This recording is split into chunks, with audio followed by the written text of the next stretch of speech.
65.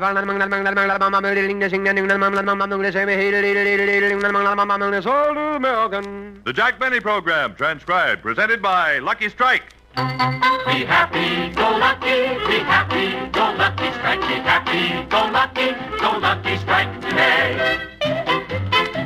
If smoking pleasure's what you seek, try Perfect Lucky Strike. There's better taste in every puff, enjoyment you will like. Honestly, Lucky's taste better than any other cigarette. Now take this smoking tip from us and you will surely say, for better taste that's smooth and mild, go Lucky Strike today. You bet. Lucky's taste better than any other cigarette. Be happy, go lucky strike, be happy, go lucky strike today. Friends, think about this for a moment. Taste makes a big difference in smoking enjoyment. And Lucky's taste better than any other cigarette.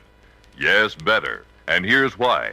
Fine tobacco, and only fine tobacco, always gives you the enjoyment of a truly better tasting cigarette. And LSMFT, Lucky Strike, means fine tobacco. So for everything you want in your cigarette, be happy, go lucky. Make your next carton Lucky Strike. You'll agree, Lucky's taste better than any other cigarette. Be happy, go lucky strike today. Remember, Lucky's taste better than any other cigarette.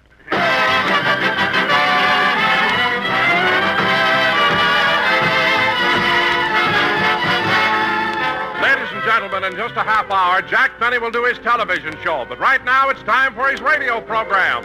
With Mary Livingston, Phil Harris, Rochester, Dennis Day, and yours truly, Don Wilson.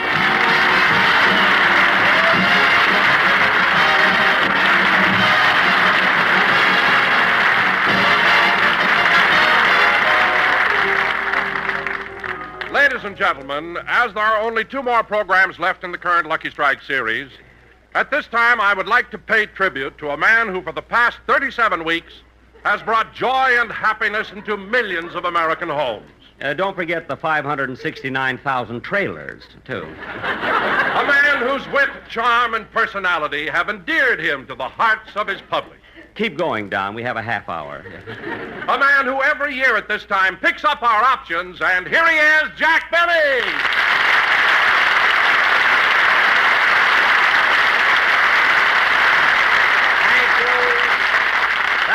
Thank you. Hello again. This is Jack Benny talking. And, Don, since you brought the matter up, I suppose you received the contract I mailed you for next season. Yes, I did, Jack, and I'm not quite satisfied with some of the clauses.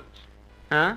After serving you faithfully for 17 years, I'm surprised that you had the effrontery to present me with a contract that was not only insulting, but relegates me to a position that no self-respecting man would accept. Well...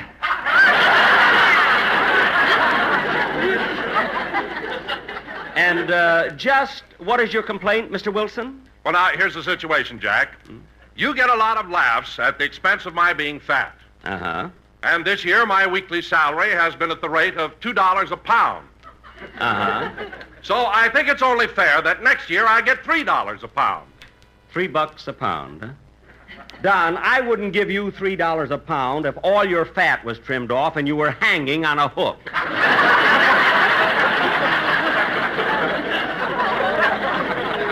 Anyway, the raise I offered you is as high as I can go. Now, what do you say? I can't sign the contract now, Jack. I'll have to talk it over with the little woman. Oh, you and the little woman. Haven't you got a mind of your own? Yes, but I respect my wife's opinion. I'm very devoted to her. I see. After all, I'm home with her every day except Sunday. Well, I can fix that, too. Now, look, Don, I've been very fair about this whole thing, and Oh, hello, Mary. Hello, Jack. What are you talking about? Oh, Don isn't satisfied with his new contract for next season. He isn't? No. Oh, my goodness, and after all you've done for him. Well, that's the way it goes, Mary. There isn't much gratitude in this business. Why, Don Wilson, you ought to be ashamed. Never mind, Mary, never mind. Thanks just the same. By the way, have you read your new contract? Yeah. What are you trying to do, bring back slavery? Oh, so I'm going to have trouble with you, too. Now, what's wrong with your contract? I don't like Clause 7. Clause 7? Oh, Mary, it only happens around Thanksgiving. I don't care. If you buy a turkey, kill it yourself. Mary, can I help it if I'm sentimental? You're not sentimental. When you pay for a whole turkey, you hate to chop anything off. Oh, stop. Sentimental. You even use the head for badminton. I stopped doing that.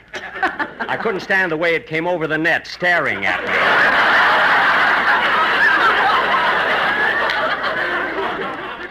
Anyway, Mary, you got a lot of nerve complaining about your contract. After all... Hiya, Jackson. Hiya, Don. Hey, Livy. Hello, Phil. Hey, Phil, it's about time you got here. What made you late? Well, it ain't my fault, Jackson. I had plenty of time to get here, but just as I left the house, Alice fainted. Oh, my goodness. That must have scared you to death. No, it happens every time I kiss her goodbye. Oh, brother. That's what she said as she hit the floor. Phil, do you really have that effect on Alice? Jackson, she won't even let me shave with a mirror. She don't want my love divided.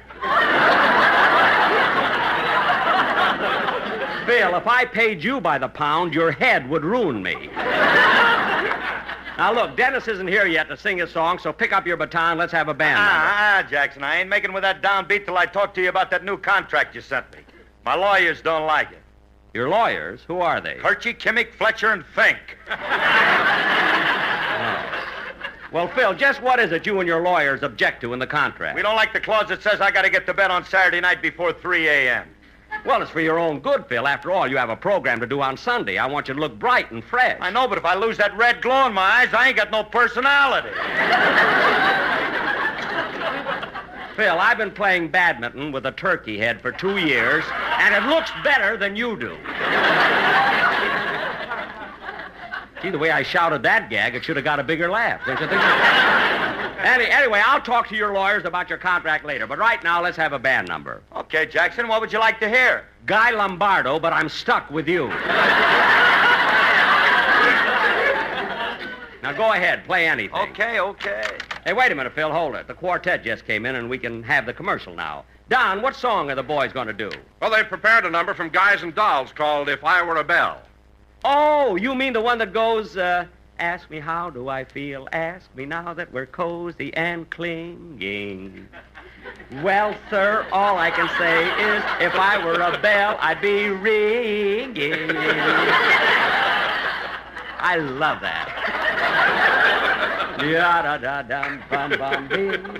That's a wonderful number, you know. Well, Jack, they rehearsed it, but I don't think they're going to sing it. Why not? They're not too happy about the new contract you sent them, and 5 years with you, and you won't even give them a raise. Well, Don, whether they like their contract or not, they're still working for me, and I want their number right now. All right, but they're still mad at you. Well, isn't that exasperating?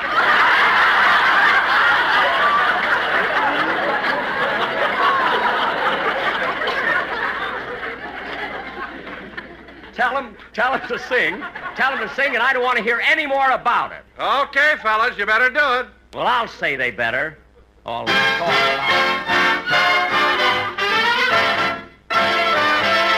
Ask us how do we feel, ask us now that we're working for Benny. Well, sir, all we can say is we can't save a dime or a penny. We had trouble you won't believe since we carried this heavier load. Boy, if we were a tree, we'd leave. Or if we were a bomb, we'd explode. Ask us, how do we feel? Little us with our quiet upbringing. With no future in sight, there's no reason for us to keep singing. Boy, we really believe that Jack must be the thing. So if we were a gun, we'd go bang, bang, bing, bang, bing. Fellas, I want a commercial. Never mind that. A commercial.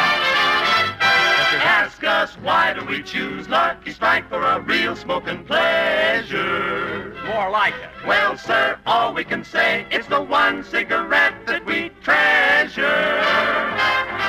From the moment you take one puff, you will find they are mild and they're light.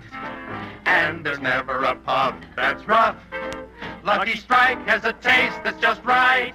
That's why millions of men always say it's for Lucky's they're yearning. So if we were a match, we would see that we'd always be burning. Oh, burning. And if we were a carton, oh, how lucky we'd be. 'Cause if we were a smoke, we'd be LSMFT.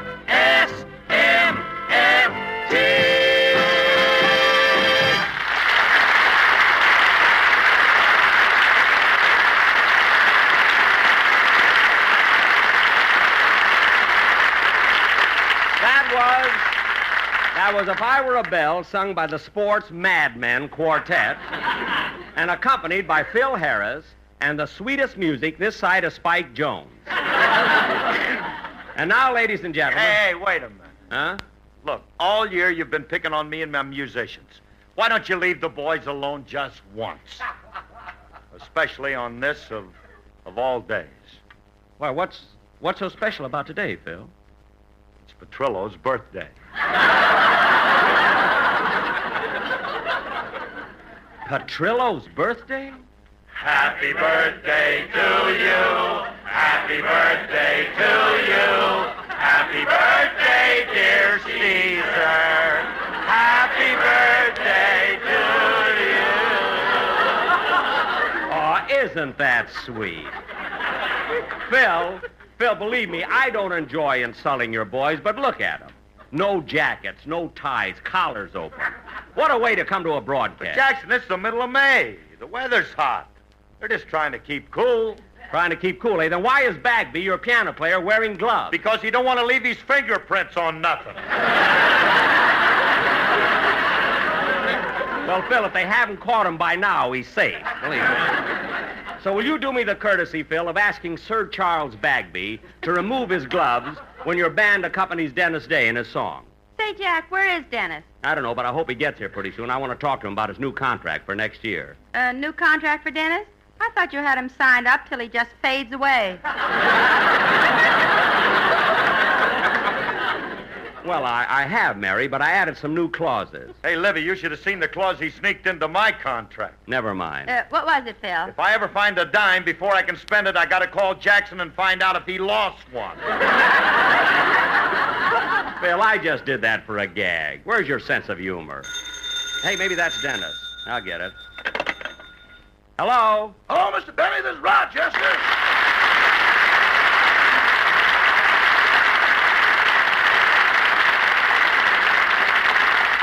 Hello, Rochester. What do you want? I've been listening to the program, boss, and it occurred to me that we haven't discussed my contract yet. Well, Rochester, you've been working in my house for 14 years, and I feel that there's no necessity for a written contract. Uh-huh. Now, everything is perfectly clear, and we have what is known as a verbal agreement. Uh-huh.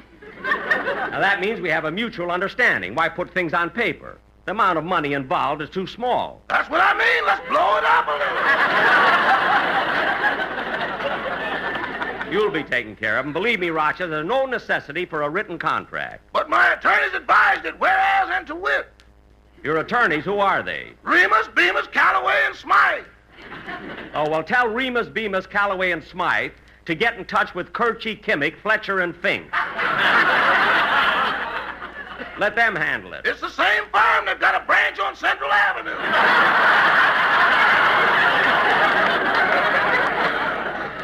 Oh, well, anyway, Rochester, you've got nothing to worry about. I'm giving you a substantial raise next year. Substantial?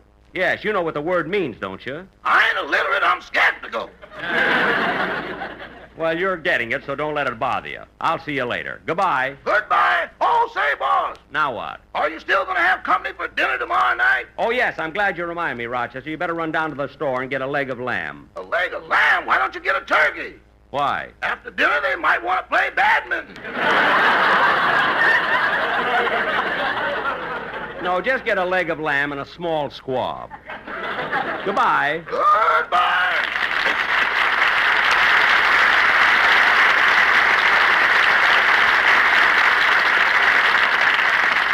See, I don't know what Rochester's worried about. I've always taken good care of him. Oh, hello, everybody. Hello, Dennis. Hi, kid. Dennis, how come you're so late? I was out in the hall reading my contract with the new clauses in it. Oh, then you got the contract. Yeah, this is one Irishman who ain't smiling.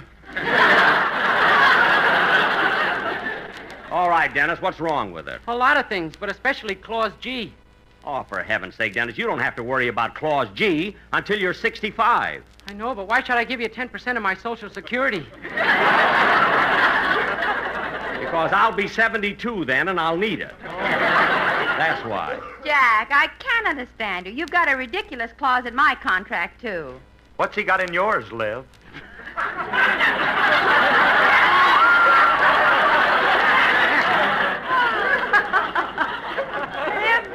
If my sister Babe ever gets married, she has to buy the ring from him. Mary, if your sister Babe ever finds a man who will marry her, not only will I give her the ring free, but I'll play Oh Promise Me at the wedding. I'm sure that... I'll get it. Hello? Yeah, this is Phil. How are you, kid? Huh? Oh, just a second, I'll ask you. Hey, Jackson, it's Kenny Baker. Kenny Baker? What does he want? He found a dime. Can he spend it? Now cut that out! There was no one on the phone, you and that smart Alex sound man. Now look, Dennis, you came in late, but we won't discuss that now. Just sing your song. I'm not going to sing till I get a better contract. What's the matter with everybody? The quartet didn't want to sing, you don't want to sing? What's gotten into you? I know my rights. I've been speaking to my lawyers. Your lawyers? Who are they? Beagle, bagel, cream cheese, and lox.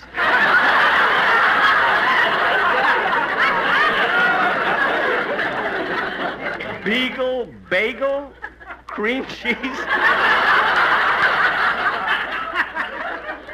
Beagle, bagel, cream cheese, and lox? Beagle has a hole in his head. That does it. Dennis, I've given you your chance. I'll get somebody else to sing. Oh, that's what you think. You can't get anyone else to sing on such short notice. Never mind that. Say, Phil. Won't you come with me to Alabama? Let's go. I don't want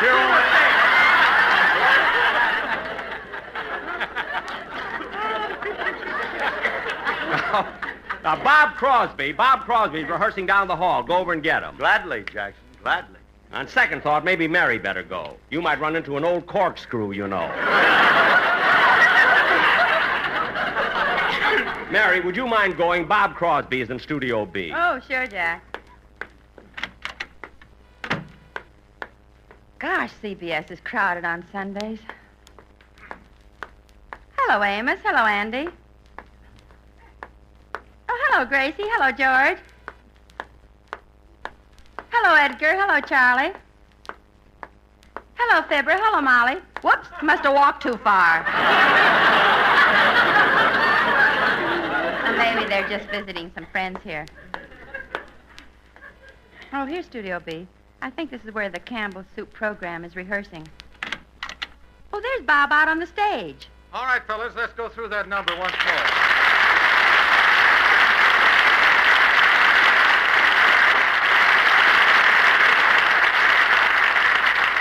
Here we go, fellas.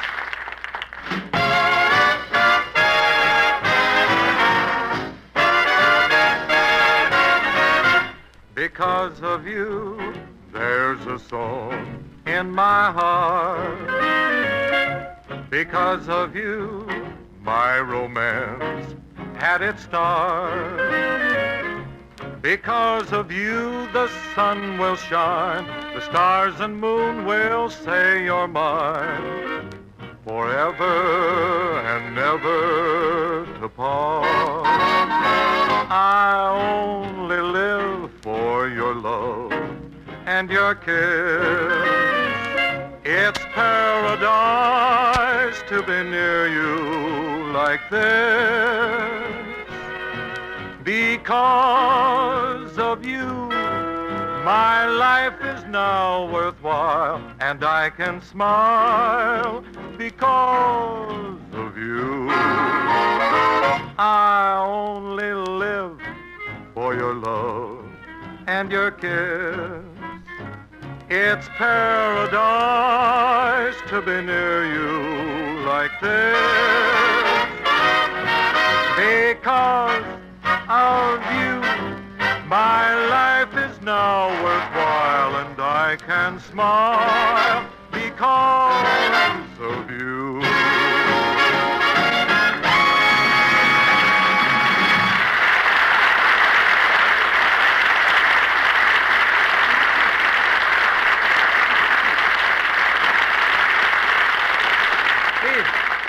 That was wonderful, fellas. You can take 5 now. Take a break, huh? Oh, Bob. Oh, hello, Mary. Gee, Bob, that was a beautiful song. Well, thank you. You know, it's amazing. I closed my eyes when you sang, and you sounded exactly like America's #1 crooner. No kidding? Did I sound that much like Gary? Bob, if you've got a minute, Jack would like you to step over to our studio. You know, that's a coincidence. I was just going over to see him myself. You know, I'm a little peeved at him. You know he's making it hard for me to sing? Well, I don't understand. How can Jack make it hard for you to sing? Well, I can't hit the high notes anymore. He puts too much starch in my collars.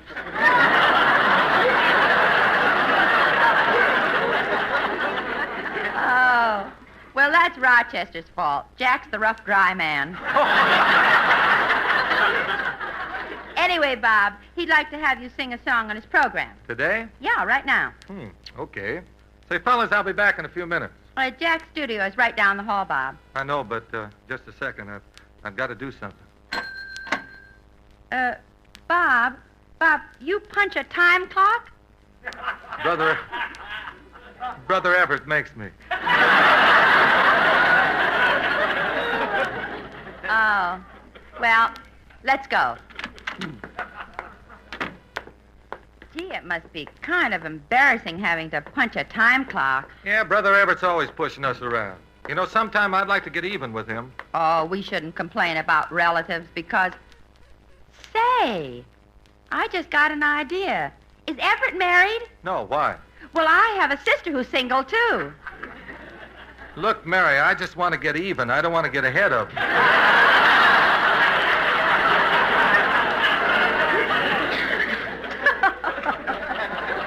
Oh, well, here we are. And furthermore, Dennis, I think you should know that... Oh, hello, Bob. Hello, Jack. Did you want to see me? Yes, come right in. By the way, do you know any of my gang? Why, sure. Where's Don Wilson? Any place you look. Well, hello, Bob.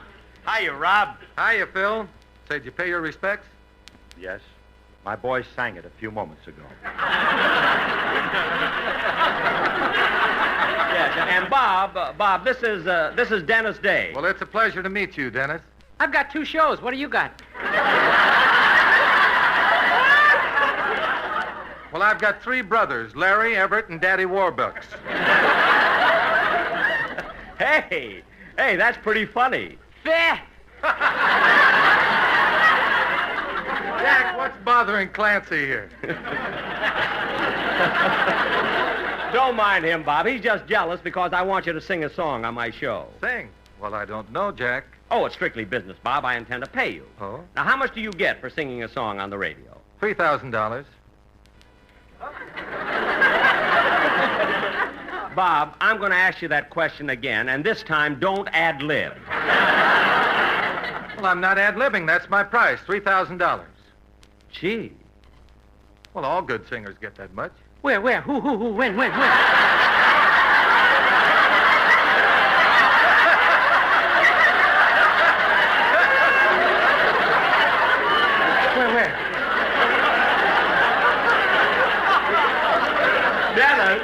Dennis, sit down. Sit down. Well, Jack, do you want me to sing or not? What'd you say, Bob? You want me to sing or not? Now, don't be hasty, Bob. Now, for $3,000, you sing both the verse and the chorus of a song, don't you? That's right. Now, Bob, most people don't know the verse anyway. What would you charge for just a chorus? $2,000.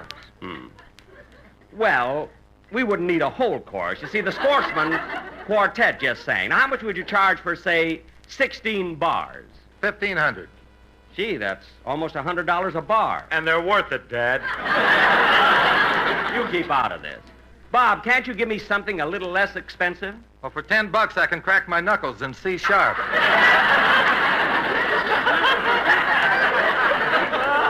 Look, I'll tell the jokes, you see. Right now, we're discussing business. Anyway, Bob, we shouldn't haggle about prices in front of the audience. It makes you look cheap. Sing your song, and I'll give you $500. Not me, Jack. But, Bob, it's silly for 2 old friends to argue like this. Go ahead and sing. We can settle it later in court, you know? Go ahead. All right. I'll go get my musicians to accompany me. Now, wait a minute, little brother. Yeah? What's the matter with my boys? Your boys? Yeah, they're just waiting for the downbeat. Phil, I don't want to insult your boys on this of old days, but I wouldn't let your band accompany me if I were blowing a safe.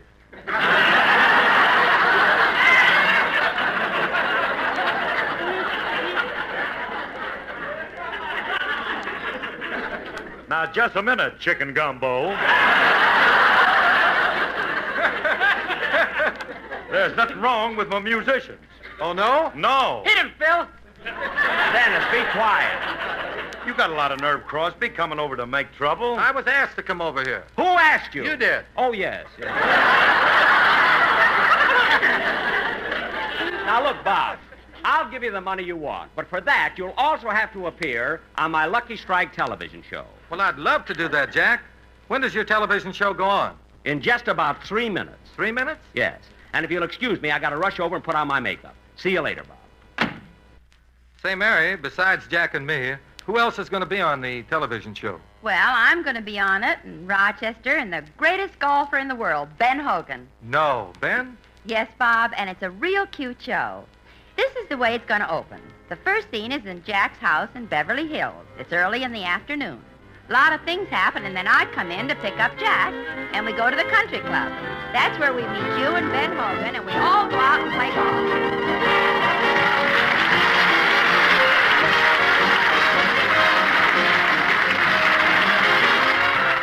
Ladies and gentlemen, each year forest fires destroy 30 million acres of timberland. Timberland that is vitally needed to keep our country strong and to raise our production higher than ever before. Most of these fires started because someone was careless.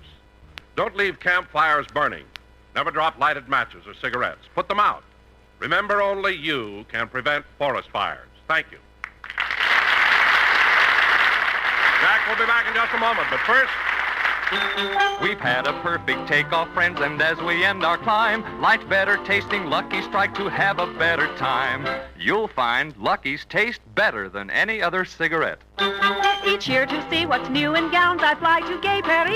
But here's a line that's always smart, it's LSMFT. You'll agree with me. Lucky's taste better than any other cigarette. Be happy, go lucky, be happy, go lucky strike, be happy, go lucky strike today. Friends, for more real deep-down smoking pleasure, switch to Lucky Strike. For Lucky's taste better than any other cigarette. Yes, puff after puff, you'll enjoy smoothness, mildness, far better taste than in any other cigarette you've ever smoked. You see, fine tobacco, and only fine tobacco, always gives you a better tasting cigarette. And LSMFT, Lucky Strike, means fine tobacco. So if you're missing out on that extra measure of smoking pleasure, light up a Lucky. Yes, be happy, go Lucky. You'll discover Lucky's taste better than any other cigarette. Make your next carton Lucky Strike. Be happy, go lucky strike today. Remember, Lucky's taste better than any other cigarette.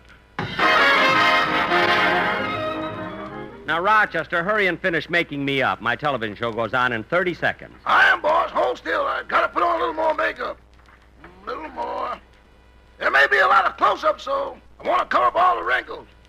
There, that ought to do it. Is it dry? Yeah, but don't smile. Your face will crack like a sidewalk. I won't. Oh, darn it, I smiled. Good night, folks. Be sure to hear Dennis Day and a Day in the Life of Dennis Day. Bob Crosby can be heard on Club 15 over this CBS network. The Jack Benny program is heard by our armed forces overseas through the facilities of the Armed Forces Radio Service. Transcribed, this is CBS, the Columbia Broadcasting System.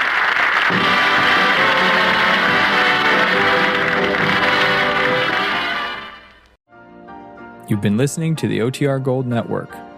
Find more classic radio at otrgold.com.